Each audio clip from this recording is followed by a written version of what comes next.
So for autistic people, eye contact is something that can be very distressing. So a lot of people just avoid eye contact. So I did some research, some articles, and some papers, and it looks like researchers have actually found that the part of the brain that, like when newborns turn their head towards people that they recognize, that part of the brain is abnormally activated. With people who have autism.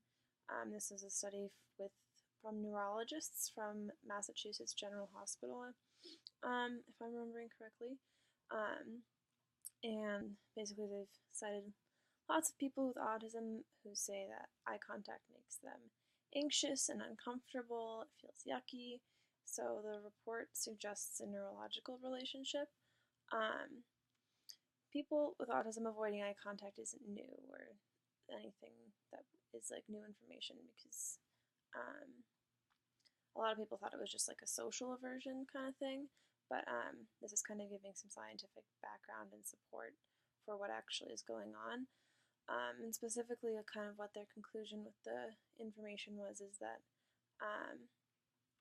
avoiding eye contact for people with autism is a way of kind of decreasing an unpleasant experience, which is actually an excessive overactivation in this particular part of the brain.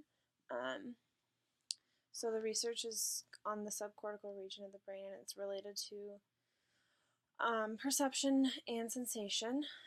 So I'm going to talk more about that now. So the perception and sensation module is definitely related to the relationship between eye contact and autism. So like when an autistic person makes eye contact, the sensation of the eye contact results in a negative perception, if that makes sense. Making the eye contact activates a sensation in the subcortical region of the brain, which is responsible for the positive perception that newborns are experiencing when they turn their faces towards people they recognize and then orient their heads that way, and then later this region is also contributing to emotional perception. But for autistic people, the sensation in the brain caused by eye contact is overactivated.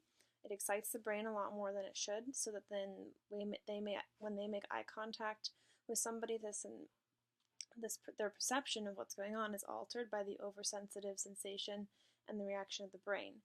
So this is kind of making a negative perception for the person, hindering how they react to eye contact and damaging, I think, what we perceive as like their social interaction and their social development from a young age.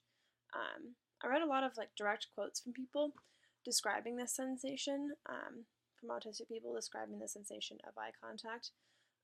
They describe it as draining and overload, a constant stream of sensory information, disruptive to thoughts, overwhelming, needing to look away and take a break. They feel like they're under a lot of pressure. And all of these feelings can, I think, be related back to the overreaction of the brain, which is making it an unpleasant and stressful situation for them, which makes a negative perception of eye contact for people with autism.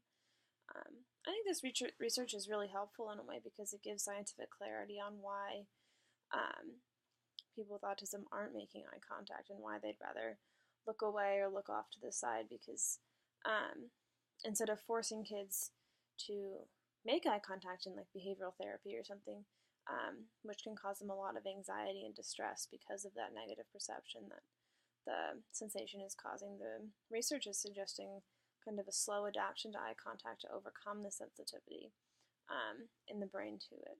So I thought this was really interesting. I didn't actually know any of this. I didn't know any kind of scientific reasoning behind any of it. So I found it very informative.